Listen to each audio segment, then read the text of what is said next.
अब मेरी भी नौकरी लग गई है और मैं सोच रही हूँ कि मुझे अपने लेवल का लाइफ पार्टनर चाहिए। तो जैसे नवीन की ज़िंदगी की ज़मीन खिसक गई। नवीन को यकीन नहीं हुआ कि जिस लड़की के लिए उसने अपना सब कुछ दांव पर लगा दिया था, वो लड़की आज उसे उसके ओहदे से तौल रही है। नवीन एक संपन्न परिवार से था। उसके पिता कस्बे के प्रसिद्ध व्यापारी थे और माँ गृहिणी थी।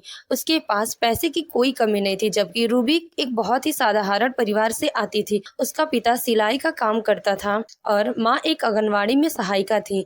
परिवार चलाना मुश्किल होता था, लेकिन फिर भी रूबी के माता पिता ने उसकी पढ़ाई में कभी कोई कमी नहीं आने दी।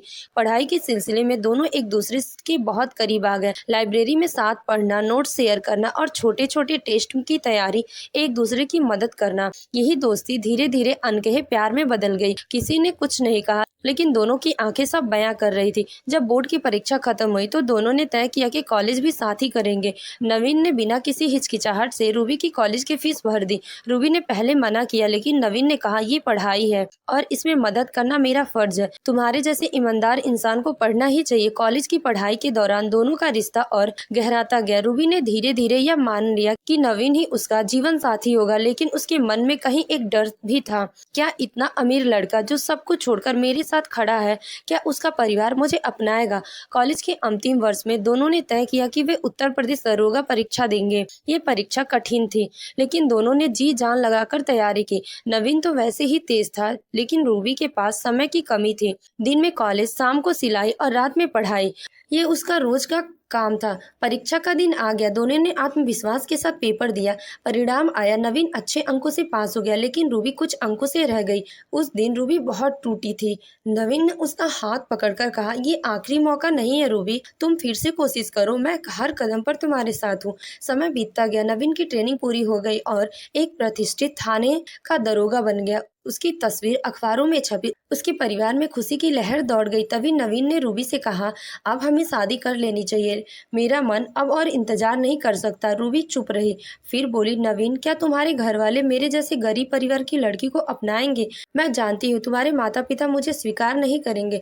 नवीन हंसा और बोला, अरे पगली, तू बस हाँ कर दे, बाकी सब मैं देख लूंगा। नवीन ने घर पर बात की। जैसे ही रूबी ने सोचा था, परिवार में तूफान आ गया। पिता ने साफ कहा, हमारे खानदान में ऐसी शादी नहीं होती। जात पात, इज्जत, समाज, सबका ख्याल रखना होता है। नवीन ने हार नहीं मानी। उसने अपने पिता के पैर पकड़कर माँ के सामने सिर झुकाकर कहा, मैंने आपसे कुछ नहीं मांगा, लेकिन इस बार मैं अपने दिल की बात कर रहा हूँ। प्लीज एक बार रूबी से मिल लीजिए। माँ ने उसकी आंखों में सच्चाई देखी। बोली, अगर लड़की मेहनती है, पढ़ाई कर रही है और हमारे बेटे को खुश रख सकती है, तो हमें क्या हक है उसे ठुकराने का? पिता भी माँ की बातों से नर्म पड़ गए और बोले, ठीक है, लेकिन लड़की नौकरी करेगी तभी ये रिश्ता पक्का होगा। रूबी को यह जब बात पता लगी तो उसने कहा, नवीन, अब तभी शादी करूंगी जब मेरी नौकरी लग जाएगी, तभी हम बराबर होंगे। रूबी ने दरोगा परीक्षा दी और इस बार वह भी सफल हो गई। जब उसने रिजल्ट देखा, उसकी आंखों में खुशी के आंसू थे। उसने तुरंत नवीन को फोन किया, लेकिन इस बार उसकी आवाज में पहले जैसी गर्माहट नहीं थी। समय बीतने लगा। नवीन इंतजार कर रहा था कि अब तो शादी की बात आगे बढ़े, लेकिन रूबी ने के जवाब बदलने लगे। वह अब बातों को टालने लगी, मुलाकातों से बचने लगी। एक दिन नवीन को पता चला कि रूबी अब किसी और लड़के से बात कर रही है। वह भी पुलिस था, लेकिन ऊंचे पद पर। नवीन टूट गया। वह रूबी के पास गया और बोला, मैंने तुम्हारे लिए क्या कुछ नहीं किया, तुम्हारे हर कदम पर साथ दिया, अपने परिवार को तुम्हारे लिए मनाया, और आज तुम मेरे साथ ऐसा क्यों कर रही हो? रूबी ने शांत स्वर में कहा, नवीन, मैं अब बदल चुकी हूँ। मैं अब एक अधिकारी हूँ और मुझे लगता है कि मुझे अपनी भविष्य को किसी ऊंचे परिवार में देखना चाहिए। तुम अच्छे थे, लेकिन अब मेरी प्राथमिकता बदल गई। नवीन की आंखों में आंसू थे। वह बिना कुछ बोले वहां से चला गया। नवीन की आंखों में वो सपने थे जो उसने रूबी के साथ देखे थे, एक घर, एक सादा सा जीवन, पर उसमें प्यार हो। लेकिन जब रूबी ने कहा, अब मेरी भी नौकरी लग गई है और मैं सोच रही हूँ कि मुझे अपने लेवल का लाइफ पार्टनर चाहिए, तो जैसे नवीन की जिंदगी की जमीन खिसक गई। नवीन को यकीन नहीं हुआ कि जिस लड़की के लिए उसने अपना सब कुछ दांव पर लगा दिया, वही लड़की आज उसे उसके ओहदे से तौल रही है। रूबी, मैं भी इंसान हूँ जो तेरी सिलाई मशीन के लिए पैसे लाया करता था। तू पढ़ सके इसीलिए अपनी जेब खर्च तक छोड़ दिया था। लेकिन रूबी अब बदल चुकी थी। रूबी अब दरोगा थी और उसकी सोच में घमंड आ गया था। वह अब अक्सर अपने ऑफिस के सीनियर अफसरों से हंस हंस कर बातें करती थी। नवीन को अनदेखा करने लगी। तुम अच्छे हो नवीन, पर अब मैं एक एसपी रैंक के ऑफिसर से मिल रही हूँ, सोच रही हूँ उसी से बात आगे बढ़े। रूबी की इन बातों ने नवीन को अंदर तक तोड़ दिया। रूबी की बातों के बाद नवीन जैसे जड़ हो गया। वह वहाँ खड़ा रहा, उस दरवाजे के सामने जहाँ एक वक्त उसने अपने भविष्य के सारे सपने देखे थे।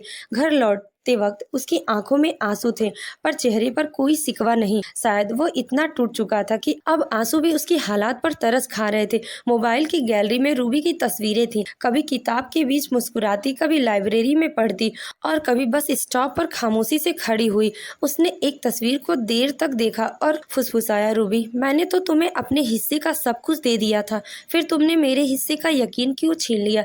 रातें अब कटती नहीं थी। दिन नौकरी में बीत जाता, लेकिन रात होते ही दिल के जख्म रिसने लगते। वह सोचता, जिस लड़की को मैंने अपना समझा उसके लिए अपने माँ बाप से लड़ गया, उसके हर सपने को अपने कंधे पर रखा, क्या वह सब झूठ था? वह अक्सर उस बेंच पर बैठता जहाँ कभी दोनों साथ पढ़ाई करते। वही बेंच, वही पेड़, वही हवाएं, लेकिन अब साथ नहीं था, सिर्फ यादें थी और एक अजीब सी खामोशी जो उसकी रूह को चीर जाती। एक दिन नवीन ने एक पत्र लिखा, किसी को नहीं दिखाया, बस लिखा और तकिए के नीचे रख दिया।